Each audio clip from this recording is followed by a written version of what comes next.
Hello everyone. Graph theory के syllabus के according हम लोग अपने 4 टॉपिक्स कंप्लीट कर चुके हैं। अब हम लोग अपना 5th टॉपिक देखेंगे, that is graph operations. Okay, तो अगर आपने मेरा सिलेबस का वीडियो नहीं देखा है तो प्लीज ग्राफ थ्योरी का सिलेबस का वीडियो देख लो। उसमें मैंने प्रॉपर सीक्वेंस में बताया था कौन सा टॉपिक हम लोग कब पढ़ेंगे। तो 4 टॉपिक्स हमारे कंप्लीट हो चुके हैं ऑलरेडी। 5th टॉपिक अब हम देख रहे हैं, that is graph operations. Okay, तो क्योंकि देखो आपको पता है ग्राफ क्या है भाई, graph is nothing but set of vertices and edges, ये हमारे को पता है। ठीक है, that is nothing but set of vertices and edges। तो डायरेक्टली इनडायरेक्टली ये एक सेट है ना, तो हम कह सकते हैं कि graph is just like a set only. और क्योंकि सेट है तो इस पे सेट ऑपरेशन चलेंगे, तो इसलिए हमने ये कुछ सेट ऑपरेशंस लिखे हैं जो हम लोग ग्राफ पे पढ़ेंगे। ठीक है, तो union, intersection, complement, set difference और एक्सक्लूसिव और। ठीक है, इन्हीं पे क्वेश्चंस आते हैं, तो इसलिए मैंने 5 ऑपरेशन से लिखे हैं। ठीक है, तो किस टाइप के क्वेश्चंस आते हैं वो भी मैंने लिख दिए हैं कि how many vertices and edges. तो सीधा सीधा क्वेश्चन आएगा कि अगर आप यूनियन करवा रहे हो दो ग्राफ का तो क्या तो कितने वर्टिसेस आएंगे, कितने एजेस आएंगे एंड सो ऑन। ठीक है, तो मतलब नंबर ऑफ वर्टिसेस आप समझते हैं ना भाई, हाउ मेनी वर्टिसेस मतलब ऑर्डर ऑफ ग्राफ आपसे पूछा जा सकता है, और नंबर ऑफ एजेस मतलब साइज ऑफ ग्राफ आपसे पूछा जा सकता है। तो मतलब आपसे पूछ सकता है, और जैसे सपोज करो दो ग्राफ है हमारे पास, एक है G1 एक है G2, तो आपसे सीधा सीधा पूछ सकते थे कि order of G1 union G2 बताओ, है ना। ऐसे ही size of G1 union G2 बताओ and so on. I think आप समझ पा रहे होगे। और कुछ थ्योरम्स हैं, वो थ्योरम्स हम लोग जैसे जैसे ऑपरेशंस पढ़ेंगे तो उनके अकॉर्डिंग कुछ कुछ थ्योरम्स भी मैं आपको पढ़ाऊंगा। तो सीधे सीधे थ्योरम्स आ सकती हैं, उनकी कुछ एप्लीकेशन पार्ट आ सकता है। मतलब सीधी थ्योरम आने का मतलब ट्रू फॉल्स की फॉर्मेट में पूछा जा सकता है, या फिर उसकी कुछ एप्लीकेशन मतलब उस पर कुछ न्यूमेरिकल या कुछ क्वेश्चन बन के आ सकता है। तो एक एक चीज हम लोग आराम आराम से देखते चले जाएंगे। ठीक है, समझ गए ना भाई। यूनियन तो आई थिंक ये सब चीजें मेरे ख्याल से मैं क्या बोलूँ आपको अपने आप से पता है। जैसे दो ग्राफ है G1 और G2, तो यूनियन का मतलब क्या होगा, G1 यूनियन G2 निकालना, है ना। इंटरसेक्शन का मतलब क्या होगा भाई, G1 इंटरसेक्शन G2 निकालना, है ना। कॉम्प्लीमेंट का मतलब G का कॉम्प्लीमेंट, इस टाइप से, है ना। सेट डिफरेंस मतलब G1 माइनस G2 निकालना, और XOR का मतलब G1 XOR G2 निकालना। ठीक है, इस टाइप से आप समझ पा रहे होगे। तो दो ग्राफ हो गए हमारे पास, G1 union G1 and G2, G1 and G2 are two graph, तो हम ये सब निकाल सकते हैं। ठीक है, तो पर्टिकुलरली हमारा मेन इंटरेस्ट रहेगा ऑर्डर में। ठीक है, तो order of G1 union G2 क्या होगा, है ना। ऐसे ही साइज मतलब नंबर ऑफ एजेस। ठीक है, तो number of edges in G1 union G2 क्या होगा एंड सो ऑन। ठीक है, तो यूनियन हो गया, इंटरसेक्शन हो गया, यहाँ पे हम कुछ कुछ भर सकते हैं। आई थिंक आप समझ पा रहे हो। अभी घुसूंगा डिटेल में तो आपको अपने आप से समझ में आ जाएगा। ठीक है, इसको नोट डाउन कर लो, फिर मैं नेक्स्ट स्लाइड पे जा रहा हूँ, और नेक्स्ट स्लाइड पे हम लोग अपना पहला operation that is union start करेंगे। ठीक है, नोट डाउन कर लो इसको। ठीक है जी, तो देखो भाई अब हम आ गए यूनियन पे सीधा सीधा। तो वही मैंने आपको बताया था ना, ऑर्डर और साइज पे हमारा मेन कंसर्न रहेगा। ऑर्डर मतलब नंबर ऑफ वर्टिसेस, और साइज मतलब नंबर ऑफ एजेस। तो देखो ऑर्डर या यू कैन से number of vertices in G1 union G2 will B vertex set of G1 union vertex set of G2, and edge set of G1 union G2 will be edge set of G1 union edge set of G2। ठीक है, तो मतलब सब union हो जाएंगे और कुछ नहीं होगा। ठीक है, तो G1 यूनियन G2 भी एक ग्राफ होगा, इस बात को पहले तो समझो। तो जैसे G1 union G2 will be a graph, इस बात को आराम से माइंड में फिट करो। तो क्योंकि एक ग्राफ है तो इसके अंदर कितने वर्टिसेस और कितने एजेस हैं, पहला और प्राइमरी क्वेश्चन हमारा यही बनता है, और इसी क्वेश्चन का आंसर मैंने यहाँ पे कर रखा है। तो पूरी डिटेल चाहिए तो देखो क्वेश्चन कराऊंगा तो अब आपको अच्छे से समझ में आ जाएगा हम यहाँ पे क्या कर रहे हैं। ठीक है जी, तो देखो G1 और G2 गिवन है, तो G1 यूनियन G2 में आपसे पूछता हूँ तो मेरे को जरा समझाओ क्या बनेगा। देखो ABCD, तो ऊपर देखिए वर्टेक्स सेट क्या होगा भाई G1 यूनियन G2 का, दोनों का वर्टेक्स सेट का यूनियन। तो इसमें वर्टेक्स सेट आपको देखते नजर आ रहा है ABCD, और यहाँ पे क्या नजर आ रहा है ABE। तो AB तो रिपीट हो रहा है तो उसको नहीं लिखेंगे, तो ABCDE, तो 5 वर्टेक्स होंगे हमारे पास G1 यूनियन G2 में। और एजेस हम लोग देख लेते हैं भाई, है ना। जोन सी एजेस होंगी उनको उठा उठा के हम लोग लिखते चले जाएंगे, है ना। तो देखो भाई ABCD, पहले तो इस ग्राफ को कॉपी पेस्ट करो आप लोग। ठीक है, तो ABC और D ये कॉपी पेस्ट। उसके बाद AB और E, है ना। तो AB है और साथ में एक E और जुड़ा हुआ है, तो मैं क्या करता हूँ E यहाँ दिखा देता हूँ और ऐसे बना देता हूँ। ठीक है, so this will be our G1 union G2। आप शेप का कोई फर्क नहीं पड़ता, आप जैसे मर्जी चाहो वैसे बना सकते थे, तो मतलब आप चाहो तो यूं भी बना सकते थे। ठीक है, लाइक दिस। ठीक है, इनफैक्ट आप चाहो तो यूं भी बना सकते थे, ऐसे ले जाते ऊपर, या फिर आप, और मतलब वही बात है, खींचने वाली बात है, आप अपने आप समझ पा रहे होगे, है ना। तो इसको नीचे जितना मर्जी खींच लो, जैसे मर्जी बना लो, it hardly matters to me. I think आप समझ पा रहे होगे, मेरे ख्याल से मेरे को बोलने की जरूरत नहीं है। तो आप लेबलिंग कर लोगे ना भाई इनके आराम से, है ना। तो ये A B, ये E, ये C और ये D, है ना। ऐसे ही ये A बी, ये ई, ये सी, ये डी। सेल्फ एक्सप्लेनेटरी बात है, मेरे ख्याल से मेरे को इसमें बोलने की ज्यादा जरूरत नहीं है ना। तो वो देख लेना भाई, ए बी सी डी ऐसे चले थे हम लोग, सॉरी ये इधर सी आएगा, ठीक है। इधर भी शायद मैंने मिस्टेक कर दी है, जैसे लेबल था वैसे ही रखना भाई, है ना, नहीं तो गड़बड़ हो जाएगी। ये प्लीज ऐसा ऑप्शन आ जाएगा, प्लीज ध्यान रखना, ये ऐसे बन के आ जाएगा ऑप्शन, तो ये ऑप्शन गलत है भाई। बीओडी के बीच में आपने एच दिखा दी है, बीओडी के बीच में एच दिखा दिया, तो यहाँ पे बताना जरा कहाँ है बीओडी के बीच में एच, नहीं है, तो ये गलत हो जाएगा भी ऑप्शन, प्लीज बहुत ज्यादा ध्यान रखना। ये ऑप्शन नजर आएगा आपको गेट एग्जाम में और आप जल्दबाजी में इस पर टिक लगा के आ जाओगे, ठीक है, तो ये बिल्कुल गलत है भाई, ठीक है, तो प्लीज ध्यान से चेक करना है आप लोगों को, ठीक है, ये सी और ये डी। तो इंट्यूशन से आपको आई थिंक चीजें समझ में आ गई होंगी, ये मैंने फटाफट से बना करके दिखा दिया, बिल्कुल डायरेक्टली दिखा दिया, बट आप अपने आप से कॉमन सेंस से गैस कर पा रहे होगे हमारे पास क्या हो रहा है यहाँ पे, है ना।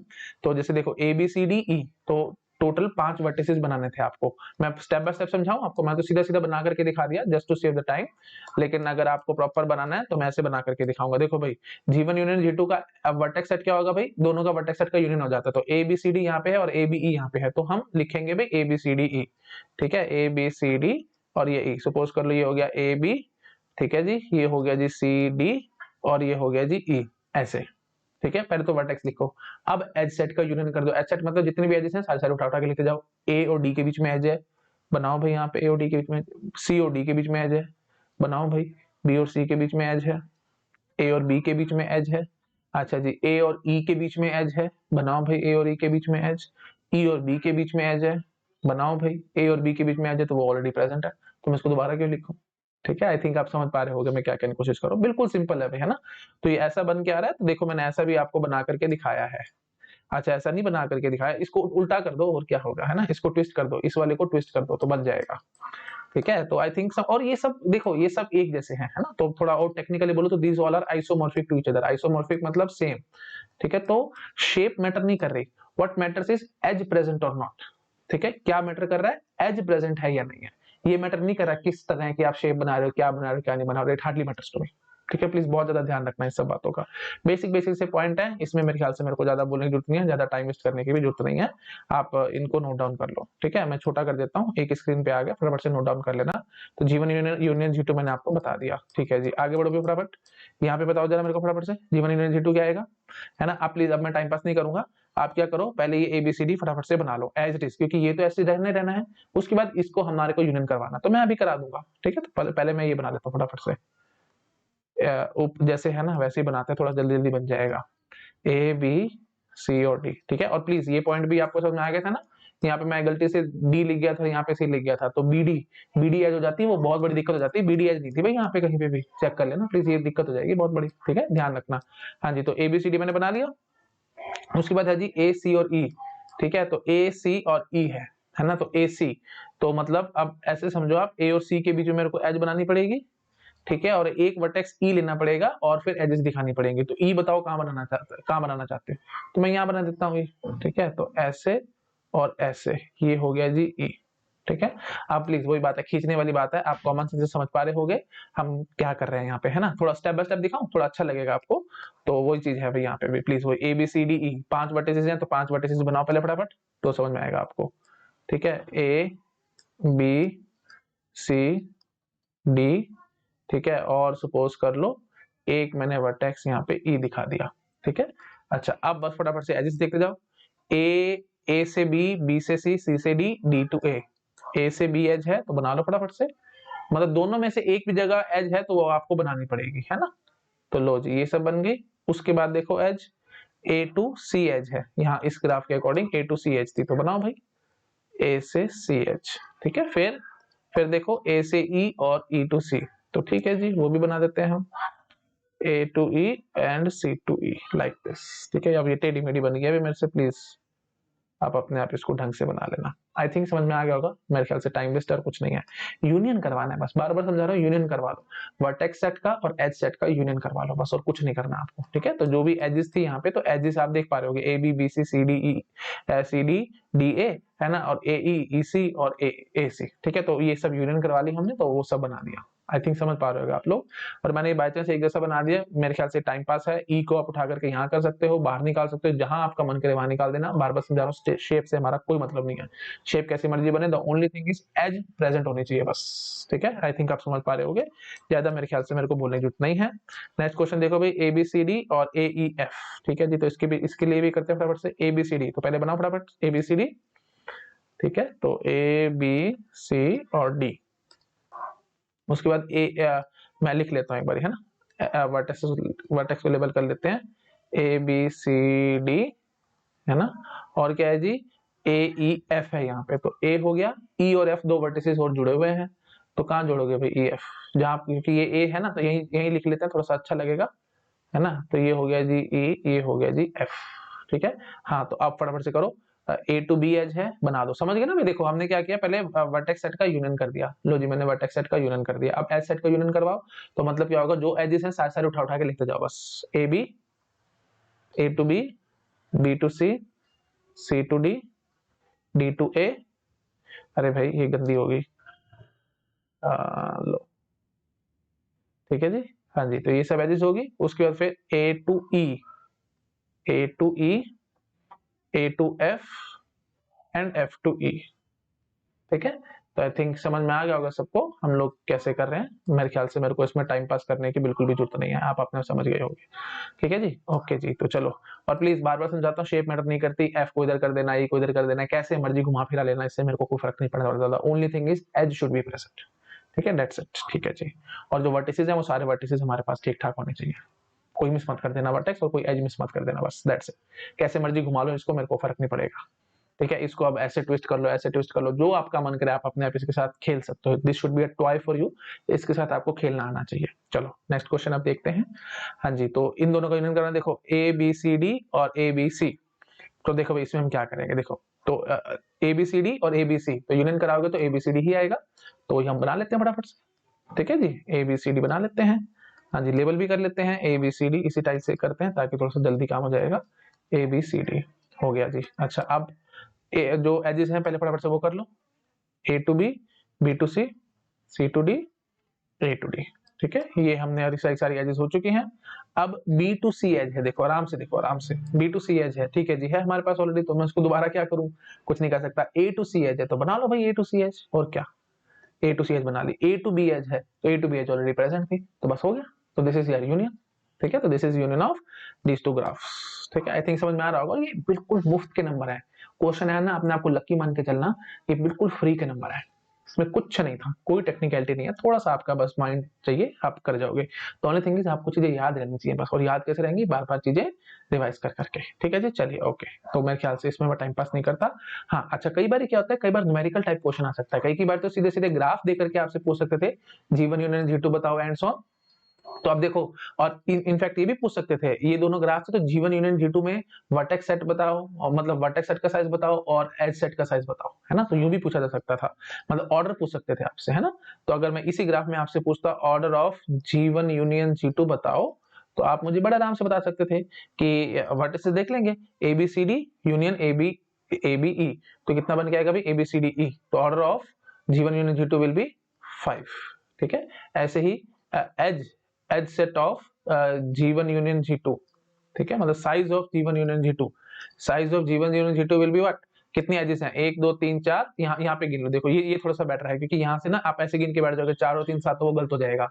4 और 3 7 नहीं करना, क्योंकि कोई एज कॉमन भी हो सकती है, तो उसके हिसाब से यहाँ पे देख लेना, जब बनाया आपने 1 2 3 4 5 6, ठीक है जी, तो 6 इज द आंसर, ठीक है। तो इस टाइप से क्वेश्चन भी आ सकता है, तो फिगर ना बनवा करके न्यूमेरिकल में आपसे पूछा जा सकता था क्वेश्चन, ठीक है। तो प्लीज ध्यान रखना, ये दो ग्राफ दे करके आपसे, अब देखो वही बात है, थोड़ा डिफिकल्ट क्वेश्चन बनाना होगा गेट एग्जाम में, तो ऐसे ही बनाया जाएगा।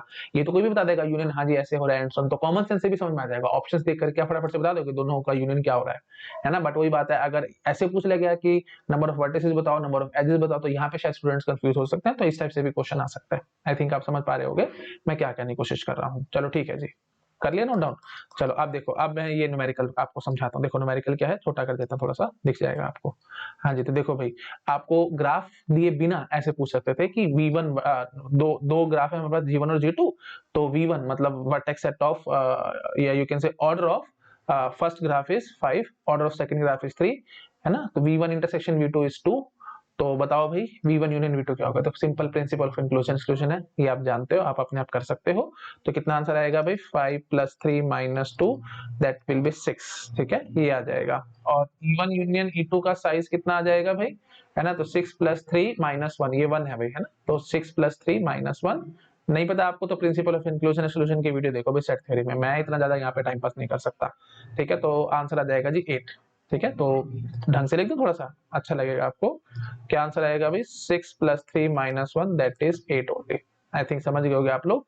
तो प्रॉपर क्वेश्चन बनाना चाहूं तो ऐसे बोलूंगा मैं आपसे, ऑर्डर ऑफ G1 इज 5, ठीक है, और order of G2 is 3 and order of G1 intersection G2 is 2।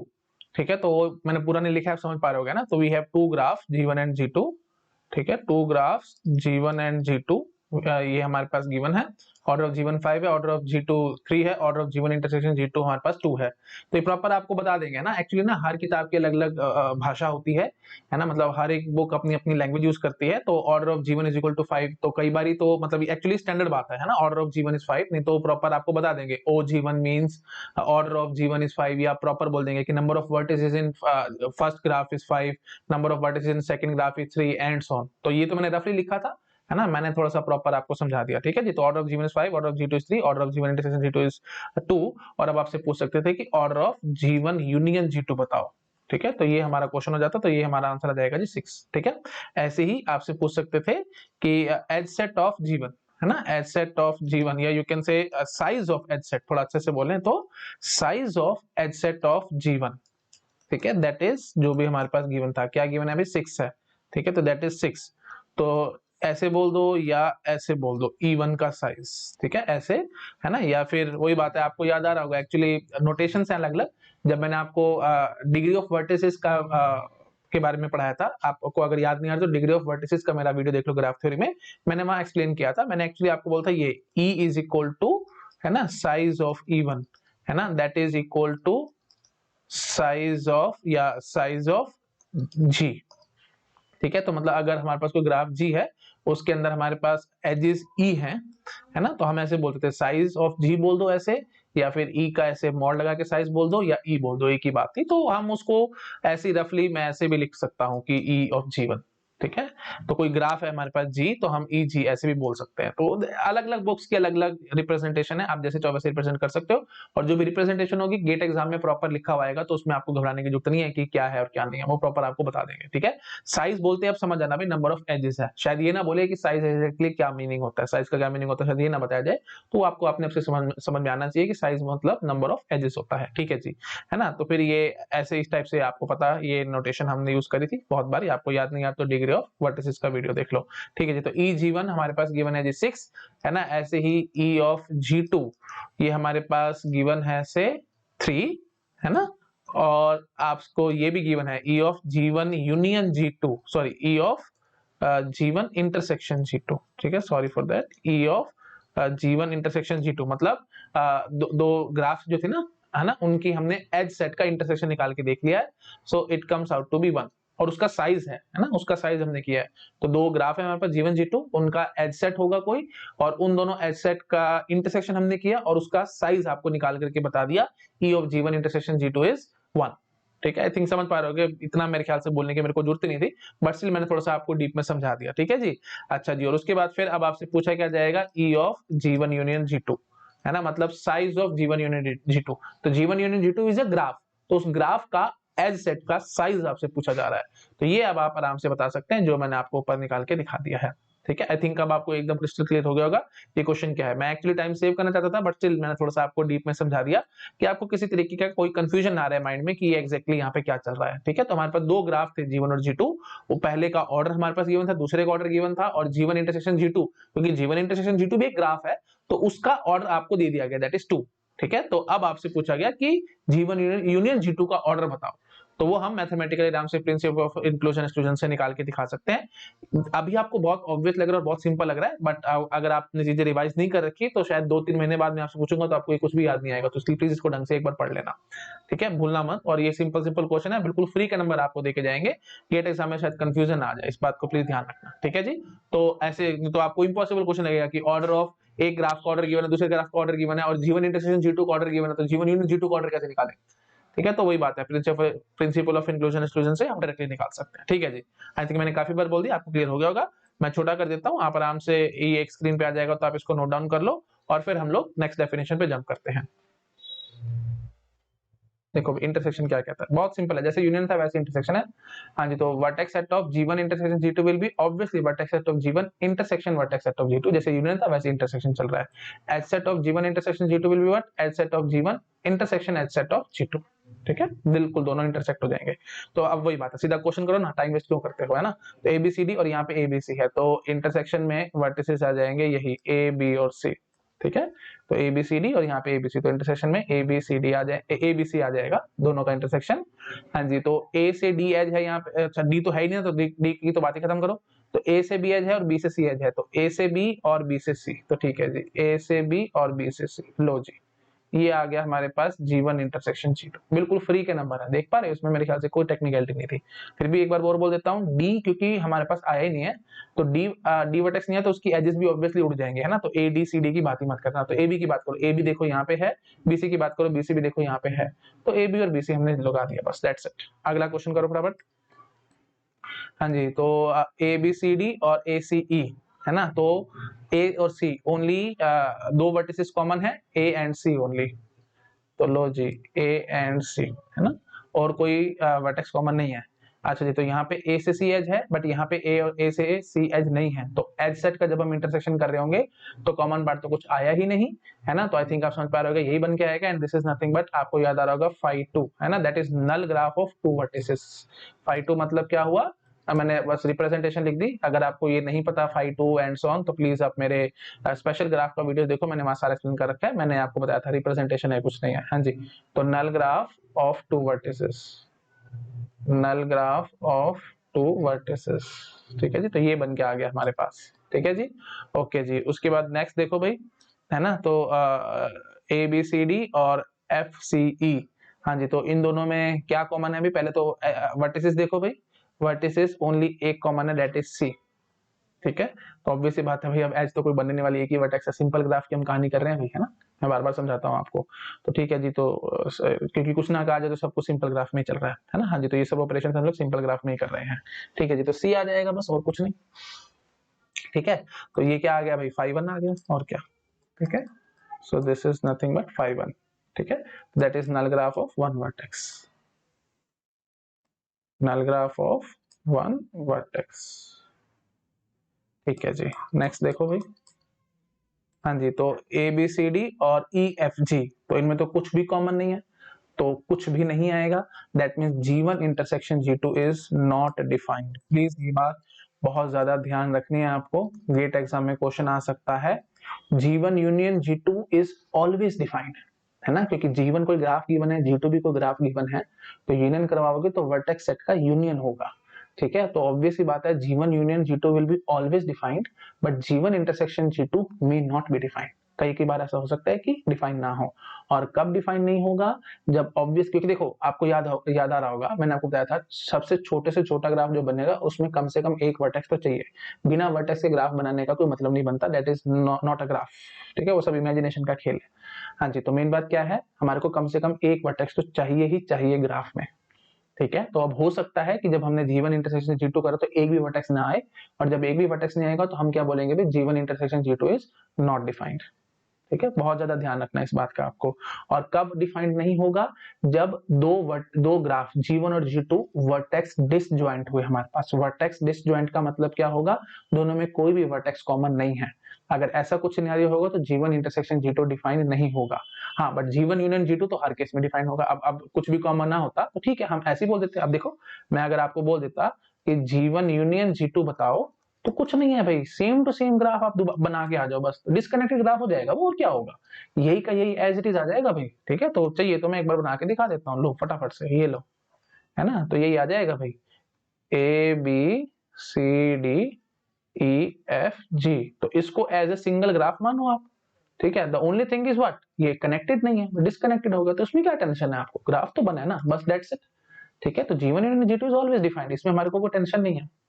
But G1 intersection G2 में नॉट बी डिफाइंड। और वो कब डिफाइन नहीं होगा, जब वर्टेक्स डिसजॉइंट होंगे हमारे पास, ठीक है। हाँ जी, तो प्लीज मेरे ख्याल से इसमें मेरे को बोलने की जरूरत नहीं थी, स्टेप बाय स्टेप चलाना था आपको। G1 यूनियन G2 करना था, तो G1 में पहले सारे वर्टिसेस बनाते, और मतलब G1 यूनियन G2 का पहले वर्टेक्स बनाते, कैसे ABCDEFG सारे बनाते, और उसमें जो एजेस थी वो सारे उठा उठा के बना देते, सेम टू सेम आएगा। इसमें क्या ज्यादा मैं बोलूँ और क्या टाइम वेस्ट करूँ। आई थिंक समझ गए होंगे आप लोग, ठीक है।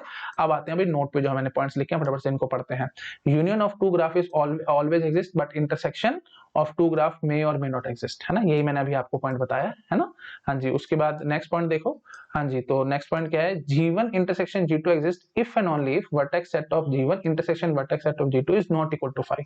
नॉट इक्वल टू 5 मतलब G1 and G2 must not be, है ना, G1 and G2 must not be vertex disjoint. अगर वो वर्टेक्स डिसजॉइंट है तो फिर G1 इंटरसेक्शन G2 डिफाइन नहीं होगा। तो G1 इंटरसेक्शन G2 कब डिफाइन होगा, इफ एंड ओनली, प्लीज ये ध्यान रखो, इफ एंड ओनली मतलब बोथ वेज, है ना। छोटा कर देता हूं मैं ताकि एक स्क्रीन पे और आप ढंग से देख पाओ।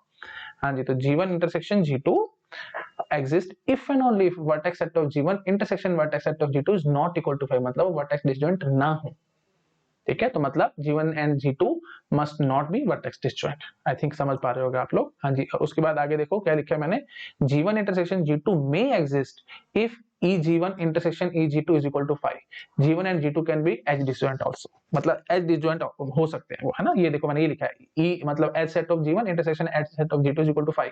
तो अगर ये 5 है ना भाई, edge disjoint है अगर दो ग्राफ, तो G1 इंटरसेक्शन G2 में एग्जिस्ट। ऐसा कोई बात नहीं है कि वो एग्जिस्ट नहीं करेगा। जैसे सपोज कर लो, ये देखो जैसे हमने यहीं पे आपको दिखाया था, है ना, ये देखो यहाँ पे ये एज डिसजॉइंट है, ये दोनों के दोनों ग्राफ, है ना, क्योंकि इनमें कोई भी ऐसी एज नहीं है जो कॉमन हो।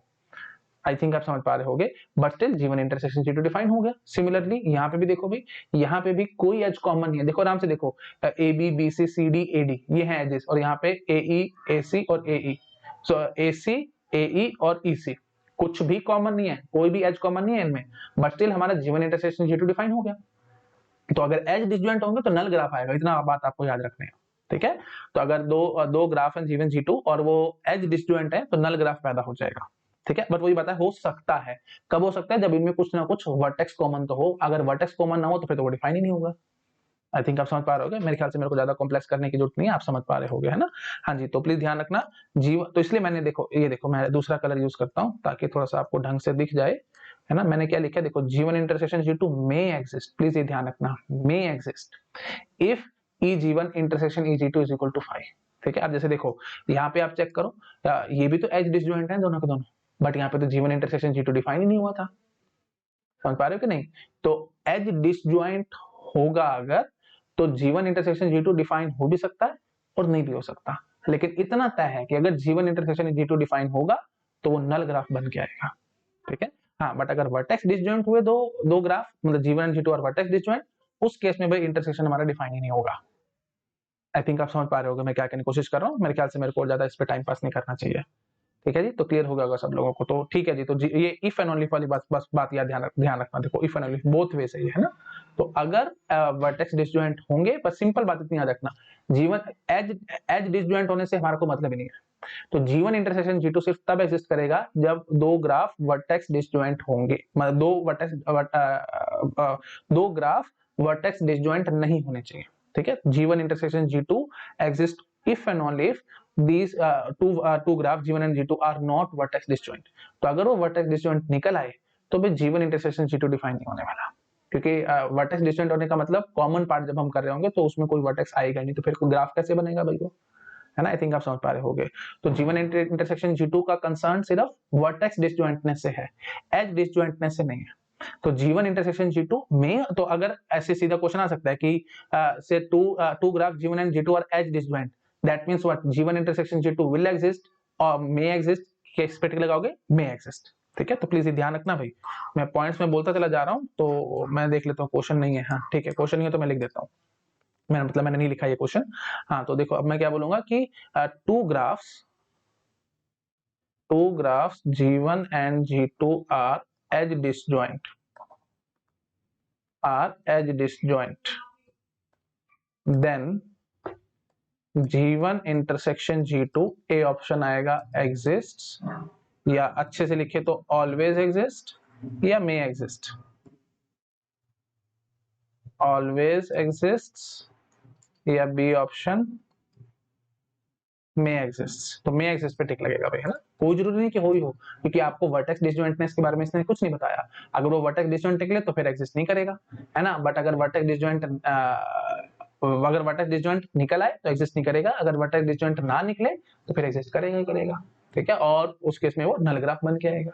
आई थिंक आप समझ पा रहे हो ना। तो सी ऑप्शन में भी डाल सकता था, नेवर एग्जिस्ट, है ना, या फिर डी ऑप्शन नन, तो मे एग्जिस्ट, है ना। हाँ, तो अब एग्जिस्ट कब करेगा, ऑलवेज एग्जिस्ट कब करेगा, जब एज वर्टेक्स डिसजॉइंट ना हो, ठीक है। एज डिसजॉइंटनेस से कोई कंसर्न नहीं है, मैं बहुत बार रिपीट कर चुका हूँ, प्लीज ध्यान रखना इस सब चीजों का, ठीक है। तो अब वही बात है, two graph G1 and G2 are edge disjoint, है ना। इस क्वेश्चन को नोट डाउन कर लेना, मैं यहीं पे चेंज कर देता हूँ, ठीक है। Two graph G1 and G2 are edge disjoint but edge disjoint but not vertex disjoint, but not vertex disjoint. then G1 intersection G2 किस पे टिक लगाओगे भाई, आई थिंक आप गेस कर पा रहे होगे, ऑलवेज एग्जिस्ट, ठीक है। तो देन हाँ, तो क्या बोलोगे, ऑलवेज एग्जिस्ट, ठीक है। तो टू ग्राफ्स हैं G1 and G2, है ना, और वो एज डिसजॉइंट है, but these are not vertex disjoint. अगर वो वर्टेक्स डिसजॉइंट नहीं है तो G1 इंटरसेक्शन G2 तो हमेशा एग्जिस्ट करेगा, क्योंकि वर्टेक्स डिसजॉइंटनेस से कंसर्न है हमारा, एज डिसजॉइंटनेस से कंसर्न है ही नहीं। आई थिंक आप समझ पा रहे होगे मैं क्या कहने की कोशिश कर रहा हूँ, ठीक है। हाँ जी, तो नॉट वर्टेक्स डिसजॉइंट का आप ऐसे बोल सकते थे, वर्टेक्स ज्वाइंट, डिसजॉइंट का उल्टा क्या होता है, वर्टेक्स ज्वाइंट। तो ये वर्ड भी आ सकता है, प्लीज कंफ्यूज मत हो जाना। वर्टेक्स ज्वाइंट का मतलब क्या हुआ, वर्टेक्स ज्वाइंट का मतलब क्या हुआ, नॉट वर्टेक्स डिसजॉइंट, मतलब कुछ ना कुछ वर्टेक्स इसमें से कॉमन है। अगर कुछ भी वर्टेक्स कॉमन होगा तो फिर ग्राफ तो जरूर बन के आएगा, है ना। हाँ, और ब्यूटीफुल ऑप्शन हम ये ऐसे भी दे सकते थे, ऑलवेज एग्जिस्ट होगा ही होगा, ये बात तुम्हारे को पता है, G1 intersection G2 always exist and it will be null graph, ठीक है, प्लीज ध्यान रखना, and it will be null graph, ठीक है। अच्छा, उसका ऑर्डर क्या होगा, ऑर्डर तो भाई वो हमारे को पता लगेगा जब हमारे पास ये G1 G2 प्रॉपर गिवन होंगे, उससे भी उसके बिना मैं कैसे, क्योंकि जब ये गिवन नहीं होगा तो फिर मैं इंटरसेक्शन कैसे निकालूंगा। अगर ये गिवन ही नहीं है, G1 and G2 गिवन ही नहीं है, तो मैं इंटरसेक्शन कैसे निकालूं। तो फिर वही बात है, तो मैं साइज नहीं बता सकता ना ग्राफ का, और साइज भी नहीं बता सकता मतलब नंबर ऑफ एजेस नहीं बता सकता, साइज मतलब नंबर ऑफ एजेस, और ऑर्डर भी नहीं बता सकता। ऑर्डर क्यों नहीं बता सकता, क्योंकि वही बात है, गिवन नहीं है। ऑर्डर मतलब नंबर ऑफ वर्टिसेस, तो वर्टिसेस भी नहीं बता सकता इसमें कितने होंगे, ठीक है। G1 G2 दोगे तभी तो मैं इंटरसेक्शन कराऊंगा और पता लगाऊंगा, ऐसे कैसे पता लगाऊं, कॉमन सेंस की बात है। ऑर्डर यहाँ मैं नहीं बता सकता ऑर्डर क्या होगा, हाँ बस इतनी बात है कि वो नल ग्राफ होगा, ठीक है। आई थिंक आप समझ पा रहे हो कि मैं क्या कहने की कोशिश कर रहा हूँ, ठीक है जी। बस मेरे ख्याल से मेरे को इस पे टाइम पास नहीं करना चाहिए, आप इसको नोट डाउन कर लो। आते हैं वापस अपनी बात पे, ठीक है। हाँ जी, तो देखो एक और ब्यूटीफुल थ्योरम एक है हमारे पास, देखो क्या कह रही है थ्योरम, देखो, vertex disjoint implies edge disjoint, this is one way theorem, please ये ध्यान रखना। वन वे थ्योरम आपको पता है अभी बहुत बार गेट एग्जाम में वन वे थ्योरम सी आती है, ट्रू फॉल्स करके सीधा सीधा पूछेगा, तो मतलब ऐसे बोलेगा, if a graph is vertex disjoint then it will always be edge disjoint. Obvious सी बात है भाई, वर्टेक्स डिसजॉइंट का मतलब कोई भी वर्टेक्स कॉमन नहीं, अगर कोई भी वर्टेक्स कॉमन है तो फिर एज कहां से कॉमन हो जाएगी, क्योंकि एज के लिए दो वर्टिसेस चाहिए होते हैं, है ना। हमेशा एज दो वर्टिसेस के बीच में होती है, वर्टिसेस नहीं तो एज का कोई मतलब ही नहीं। तो अब कॉमन सेंस की बात है, जब वर्टेक्स डिसजॉइंट हैं दो ग्राफ, कोई भी वर्टेक्स कॉमन नहीं है, तो इसका मतलब एज कहां से कॉमन हो सकती है उनमें, नेवर पॉसिबल, ठीक है। तो ऑब्वियस ही बात है, आप आई थिंक गेस कर पा रहे हो, मेरे ख्याल से मेरे को टाइम पास करने की जरूरत नहीं है, ये देख लो भाई, है ना, दोनों वर्टेक्स डिसजॉइंट ग्राफ है, एज कैसे कॉमन बोलोगे भाई, है ना, मतलब ही नहीं कोई एज होने का। आई थिंक कॉमन सेंस की बात है, ठीक है। वन वे थ्योरम है तो फिर वही बात है भाई, कन्वर्स इनवर्स कॉन्ट्रापोजिटिव ये बन के आ जाएगा। तो मैं ऐसे लिख के दिखाता हूं आपको, ईडीजे मतलब edge disjoint, EDJ implies VDJ, edge disjoint होगा तो वर्टेक्स डिसजॉइंट होगा, बकवास सही बात है एकदम। क्यों बकवास है, क्योंकि ऑब्वियस ही बात है, ये लो ये देखो, जैसे ए बी सी डी, ठीक है, और लो ए सी बी डी, अब ये दोनों एज डिसजॉइंट ग्राफ है, क्योंकि देखो ए से बी एच थी तो यहाँ पे ए से बी नहीं है, बी से सी, देखो आराम से आप चेक कर सकते हो ना, बी डी और ए सी एब्सेंट थी तो वही मैंने बना दिया, ए सी और बी डी बना दिया, ठीक है। तो आई थिंक आप समझ पा रहे होगे, तो ये एज डिसजॉइंट है, ये दोनों ग्राफ कैसे भी एज डिसजॉइंट है, बट वर्टेक्स डिसजॉइंट तो नहीं है, सारे वर्टेक्स कॉमन है। आई थिंक आप कैच कर पा रहे होगे अपने आप। हाँ जी, सिमिलरली तो ये हो गया जी कन्वर्स, कन्वर्स फॉल्स हो गया, इनवर्स भी फॉल्स हो गया। इनवर्स मतलब नॉट वीडीजे इंप्लाइज नॉट ईडीजे, ठीक है। तो अगर वर्टेक्स डिसजॉइंट नहीं है तो फिर एज डिसजॉइंट भी नहीं होंगे। बकवास है बात, ये तो बैठा है हमारे पास, ये वर्टेक्स डिसजॉइंट नहीं है ना ये दोनों ग्राफ, बट एज डिसजॉइंट तो ही है, लेकिन ये क्या कहता है एज डिसजॉइंट नहीं होने चाहिए। अरे दोनों इक्विवेलेंट बातें तो हैं, ये आपको पता होगा भाई, ये दोनों इक्विवेलेंट होती हैं, है ना। हाँ जी। और अगला क्या बनेगा भाई, कॉन्ट्रापोजिटिव। ये सब अगर आपको समझ नहीं आता तो प्लीज मैं बार बार समझाता हूँ भाई, लॉजिक की प्लेलिस्ट देखो, लॉजिक मैंने बहुत अच्छे से एक्सप्लेन किया है। बहुत सारे स्टूडेंट्स मेरे को बोलते हैं कि सर लॉजिक की प्लेलिस्ट बहुत लंबी है आपकी, हमसे खत्म नहीं होती एंड सो ऑन। भाई एक बार आपने उसको पढ़ लिया ना तो बेस बना देगी आपके कंप्यूटर साइंस का, और अगर एक बार आपका बेस बन गया ना तो आप बड़ी आराम से उस पर बिल्डिंग खड़ी कर सकते हो, और एक एक सब्जेक्ट बहुत आराम से करते चले जाओगे, नहीं तो फंसोगे कहीं ना कहीं किसी ना किसी सब्जेक्ट प्लीज ध्यान रखना, ठीक है। तो मैं इसलिए इस पे थोड़ा सा टाइम लगा रखा है मैंने, कॉम्बिनेटोरिक्स पे और ये कॉम्बिनेटोरिक्स और लॉजिक, ये दोनों प्लेलिस्ट आपको ढंग से देखनी है ना। इन दोनों पे मैंने काफी टाइम लगाया है, और ये दोनों प्लेलिस्ट अगर आपने ढंग से कवर अप कर ली, कंप्यूटर साइंस का लगभग हर एक सब्जेक्ट आपको ढंग से आ जाएगा, आप कहीं फंसोगे नहीं, तो कहीं ना कहीं जरूर किसी ना किसी तरीके से फंस जाओगे, ठीक है जी। चलिए ओके ठीक है जी। अच्छा और क्या बनेगा जी, कॉन्ट्रापोजिटिव। कॉन्ट्रापोजिटिव क्या होगा भाई, not EDJ implies not VDJ. Yes, ये बात एकदम ठीक है, क्योंकि दोनों इक्विवेलेंट होते हैं, और ये तो लॉजिक की पावर है ना, इसमें ज्यादा मेरे को एक्सप्लेन करने की जरूरत नहीं है, आप अपने आप से गेस कर पा रहे होगे। नॉट ईडीजे मतलब अगर वो एज डिसजॉइंट नहीं है तो वर्टेक्स डिसजॉइंट भी नहीं होगा, कॉमन सेंस की बात है। एज डिसजॉइंट नहीं है मतलब कोई ना कोई एज कॉमन है, कोई ना कोई एज कॉमन है तो मतलब कोई ना कोई वर्टेक्स भी तो कॉमन रहा होगा, तभी तो एज कॉमन लाई हो। कॉमन सेंस आई थिंक आप समझ पा रहे होगे, ठीक है। चलिए ठीक है जी, ओके। तो ये थ्योरम भी आपको ध्यान रखनी है, आ सकती है अभी, है ना, वन वे थ्योरम है तो इस टाइप से क्वेश्चन आ सकता है, ठीक है। चलिए ओके ठीक है जी। तो आप क्वेश्चन देखते हैं एक सिंपल सा, ठीक है। तो वही बात है, न्यूमेरिकल टाइप से मैंने क्वेश्चन बना करके दे दिया है ना, तो ये न्यूमेरिकल दिया तो आप समझ पा रहे होगे।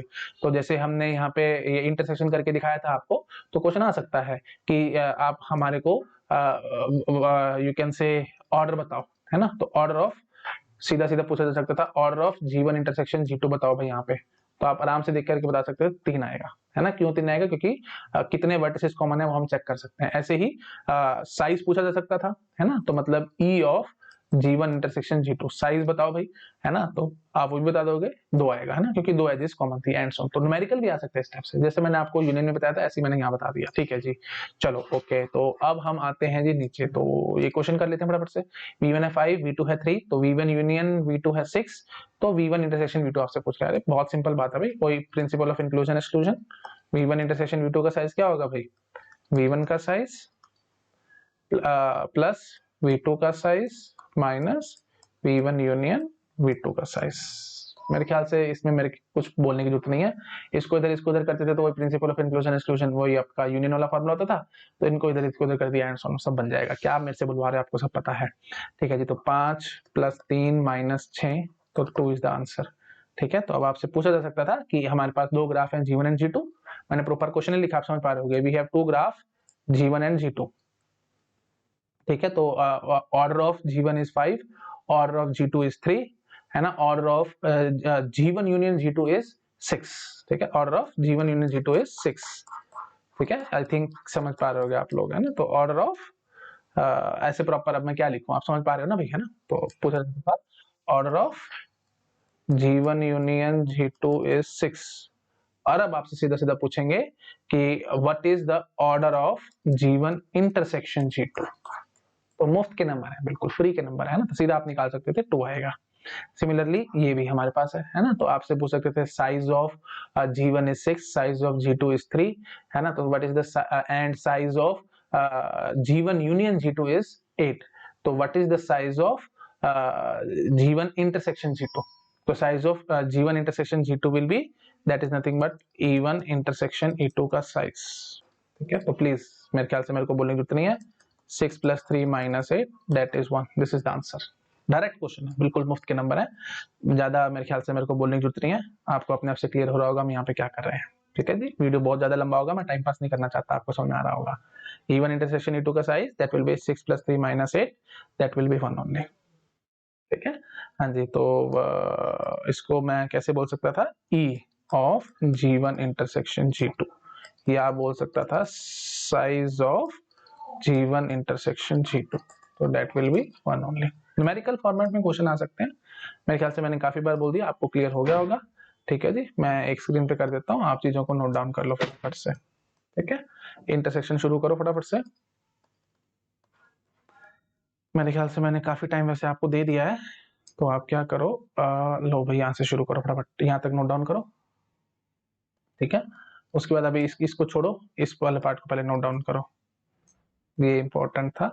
हाँ जी, ये उसके बाद ये जो मैंने क्वेश्चन बताया था इसको नोट डाउन कर लिया होगा आई थिंक आप लोगों ने, है ना। और उसके बाद फिर ये थ्योरम जो थी ये भी कर ली होगी, और फिर ये जो छोटा सा क्वेश्चन था वो भी आई थिंक आप लोगों ने नोट डाउन कर लिया होगा। ठीक है जी, तो ये क्वेश्चन भी ढंग से अगर दिख नहीं रहा तो मैं थोड़ा और बड़ा करके दिखा देता हूँ आपको क्वेश्चन, है ना। और ये सब चीजें देख लेना आप लोग, ओके, नोट डाउन कर लो। तो ठीक है, इस लेक्चर में हम इतना ही रखते हैं। तो नेक्स्ट लेक्चर में हम लोग नेक्स्ट ऑपरेशन स्टार्ट करेंगे, दैट इज कॉम्प्लीमेंट ऑपरेशन। ठीक है, this is also very very important.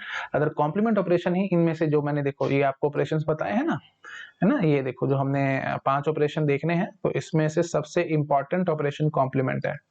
इसी पे ही बहुत ज्यादा गेट एग्जाम में क्वेश्चन आए हैं, क्योंकि इस पे वैरायटी बहुत है। ठीक है, तो ये मैं नेक्स्ट लेक्चर में आपके साथ डिस्कस करूंगा, तो ये इंपॉर्टेंट था। ठीक है, अभी हम डिस्कस करेंगे इसको नेक्स्ट लेक्चर में। ठीक है, okay, thank you so much, bye bye.